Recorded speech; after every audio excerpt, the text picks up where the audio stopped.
Tadi pertanyaan keberapa? Tadi sifat apa? Mukhalafatu lil hawadithi. Artinya apa?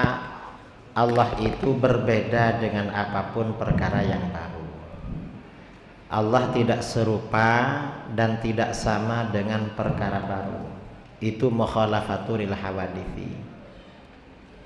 Dan kata para ulama, apapun yang terlintas dalam pikiran seseorang, Allah tidak sama dengan itu. Mengapa? Apa saja yang terlintas dalam pikiran manusia tidak dapat terlepas dari apa yang pernah dia lihat dan dia tahu. Walaupun di alam nyata tidak ada. Contoh ya, sesuatu yang di alam nyata tidak ada, manusia memikirkan, tapi bagian-bagiannya ada. Dulu saya masih kecil, masih ingat, di tembok-tembok rumah kita itu ada gambarnya buraq. Rasulullah ketika Isra Mi'raj naik buraq. Buraq itu gambarnya berupa kuda putih, ada sayapnya, wajahnya perempuan cantik, ada mahkotanya. Cari kuda seperti itu di Indonesia gak ada. Saya sudah ke Sabang sampai Indonesia bagian timur gak ada. Sampai ke Inggris, di Inggris banyak kudanya, lihat-lihat kuda seperti itu gak ada. Coba ada, kalau ada uang mungkin ingin beli. Kalau ceramah kemana-mana kita naik kuda karena kudanya cantik dan ada sayap bisa terbang. Nah, walaupun kuda seperti itu tidak ada, tapi bagian-bagiannya memang ada di dunia, kita kenal. Cari badan kuda, ya memang seperti itu badannya. Sayapnya kita tinggal pilih, sayap ayam, sayapnya bebek, sayap burung merpati, atau burung-burung yang lain. Lalu cari kepala perempuan. Kita juga suka-suka tinggal pilih, apa perempuan Melayu, perempuan Mandailing, Batak, Aceh, atau mungkin Jawa, perempuan Arab, perempuan India, terserah suka-suka. Mahkotanya bisa pinjam atau pesan. Nah, ini artinya apa? Apapun yang ada di dalam pikiran manusia tidak bisa keluar dari apa yang pernah dia lihat. Dan yang dia lihat adalah perkara baru. Allah tidak serupa dengan apapun perkara yang baru. Ini akidah Ahlus Sunnah wal Jamaah. Kalau Wahabi beda lagi. Kata Wahabi, Allah itu mukhalafatul hawadithi, tapi tak begitu mukhalafatul. Ada mirip-miripnya. Kata mereka, Tuhan itu seperti seorang laki-laki yang masih muda, belum berjenggot, tingginya kira-kira 30 meter. Dan ini mirip akidah Yahudi. Kata Yahudi, Tuhan itu seperti laki-laki yang sudah tua, rambut dan jenggotnya putih semua, tingginya 30 meter. Bedanya Tuhannya Yahudi lebih tua. Orang-orang bilang kalau begitu Tuhannya Yahudi abang Tuhannya Wahabi. Karena itu mereka kerjasama. Kalau menurut kita nggak boleh, itu berarti menyerupakan Allah dengan makhluk. Dan itu berarti menjasmanikan Allah. Menganggap Allah itu berupa jasmani seperti manusia. Kata ulama salaf, Imam Syafi'i berkata, al-mujassimu kafir. Orang yang menjasmanikan Tuhan itu kafir, karena gak makrifat kepada Allah. Akidahnya akidah kufur. Ini pertanyaan keempat. Pertanyaan kelima, kita ini kalau sudah cocok dengan barang atau seseorang, pasti kita ingin datang ke tempatnya. Pasti tanya alamatnya. Alamatnya di mana? Kalau ada yang bertanya Allah itu wujud, tidak. Baqa mukhalafatul hawadisi. Alamatnya di mana? Jawabnya qiyamuhu binafsihi. Allah itu berdiri pada zatnya sendiri. Artinya apa? Allah itu tidak membutuhkan tempat dan tidak membutuhkan orang lain yang menentukan atau menciptakannya. Mengapa Allah tidak butuh? Yang namanya butuh itu bukan sifatnya khalik, tetapi sifatnya Kalau makhluk butuh tempat, dan tempatnya gak boleh panas. Kalau panas kita gak tahan, ingin keluar. Karenanya perlu ada AC ya, biar sejuk. Karena ada AC-nya, suasana menjadi sejuk, bawaannya agak ngantuk. Ini makhluk memang susah. Kalau Allah gak butuh pada itu. Nah, pertanyaan yang kelima ini Wahabi beda lagi dengan kita. Gimana kata Wahabi? Allah itu alamatnya jelas. Di mana alamatnya? Di Arasy.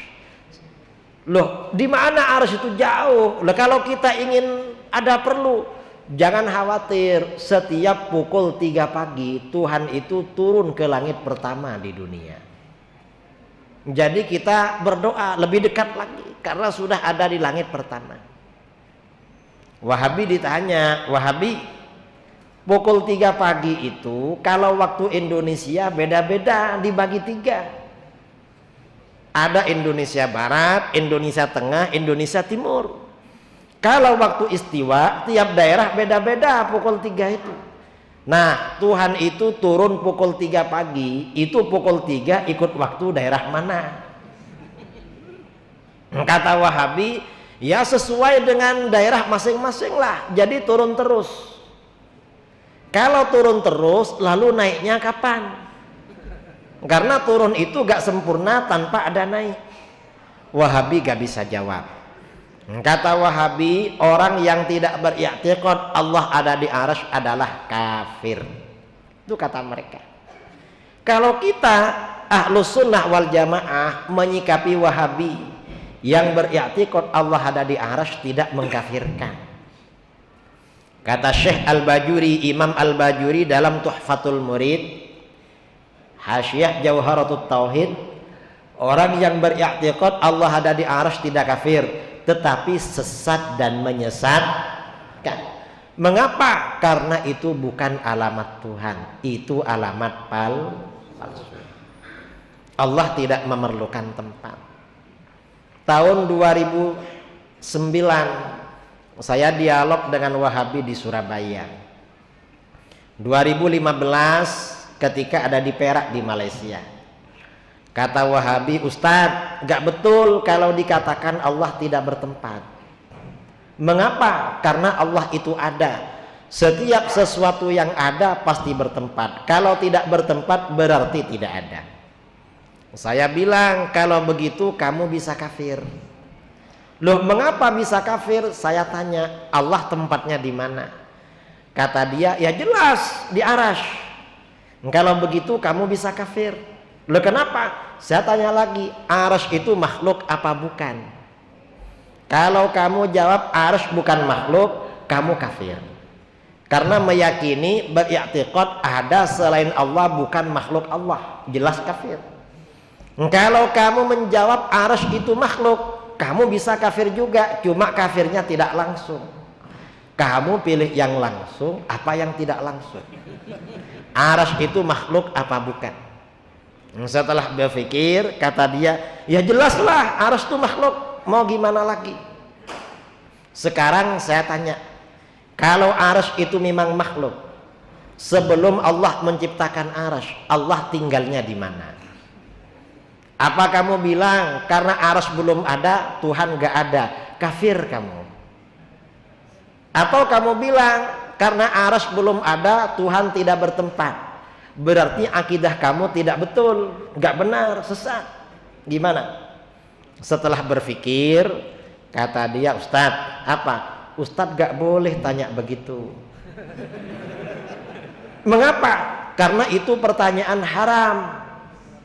Mengapa haram? Karena itu pertanyaan bid'ah, kullu bid'atin dhalalah. Itu Wahabi. Wahabi itu kalau ditanya lalu gak bisa jawab, yang bertanya yang diharamkan. Alasannya bid'ah apa saja, pokoknya mereka gak tahu, pasti jawabannya bid'ah. Padahal pertanyaan seperti ini sudah ditanyakan oleh para sahabat. Dalam kitab-kitab hadis ya, para sahabat bertanya, ya Rasulullah, aina kana rabbuna qabla an yakhluqal khalqa? Rasulullah, Tuhan itu tinggal di mana sebelum menciptakan makhluk? Rasulullah menjawab, kana fi ama. Allah itu tidak bertempat. Dalam riwayat Bukhari, para sahabat bertanya, ya Rasulullah, nas'aluka an awwali hadzal amr. Kami bertanya kepada engkau tentang permulaan yang ada ini. Gimana asal usulnya? Rasulullah menjawab, kana Allah wa lam yakun syai'un ghairuh. Allah itu sudah ada pada azal. Azal itu keberadaan tanpa permulaan. Dan belum ada sesuatu apapun selain Allah. Arash belum ada, arah belum ada, tempat belum ada. Allah sudah ada pada azal. Jadi sudah ditanyakan oleh para sahabat, cuma mereka gak tahu. Ini Wahabi yang di Surabaya. Yang di Perak, waktu saya ada di Perak, beda lagi jawabannya. Ketika ditanya kalau arash itu memang makhluk, sebelum Allah menciptakan arash, Allah tinggal di mana? Setelah lama berpikir, kata dia, ya suka-suka Allah lah mau di mana. Bukan urusan kita. Loh, ini gimana? Berarti dalam pikiran mereka seakan-akan Allah itu bertempat. Allah itu kecil, ada di ruangan besar, makanya pilih-pilih tempat. Dan itu sifatnya makhluk kalau pilih-pilih tempat. Katanya kalau sholat Allahu Akbar, Allah Maha Besar, kok kecil Tuhannya? Ini mereka ini tidak mengagungkan Allah. Makanya kita ini habis sholat membaca subhanallah. Subhanallah itu artinya maha suci Allah. Suci dari apa? Bukan suci dari hadas, bukan suci dari najis. Artinya Allah maha suci dari segala kekurangan, baik zatnya, sifatnya maupun perbuatannya. Karena Allah itu maha suci dari segala kekurangan, maka Allah itu tidak serupa dengan makhluk. Allah tidak membutuhkan apa-apa, tidak membutuhkan tempat, tidak membutuhkan arah, karena Allah maha suci. Setelah kita ini menyucikan Allah dari segala kekurangan, lalu kita mengatakan alhamdulillah, segala puji bagi Allah. Mengapa kita memuji Allah? Apakah karena dikasih makan? Bukan cuma itu. Allah itu terpuji karena Allah itu maha sempurna. Apanya yang sempurna? Sifatnya sempurna, zatnya sempurna, perbuatannya sempurna. Itu Allah. Setelah kita menyucikan Allah dari segala kekurangan, lalu kita menyematkan kesempurnaan secara mutlak kepada Allah, lalu kita mengagungkan Allah, kita membaca Allahu Akbar. Allah Maha Besar. Artinya apa? Walaupun kita menyucikan Allah dari segala kekurangan, lalu kita beriktikad bahwa Allah itu maha sempurna secara mutlak, Allah lebih agung, lebih besar daripada yang kita sucikan dan daripada yang kita sempurnakan. Kata para ulama, subhanallah, alhamdulillah, Allahu Akbar, ini adalah rangkuman dari sifat 20. Sebagian ulama lagi mengatakan sifat 20 ini adalah makna dari kalimat tauhid la ilaha illallah. Ini makna sifat 20. Kita tidak akan menjelaskan sampai 20 karena waktunya terbatas.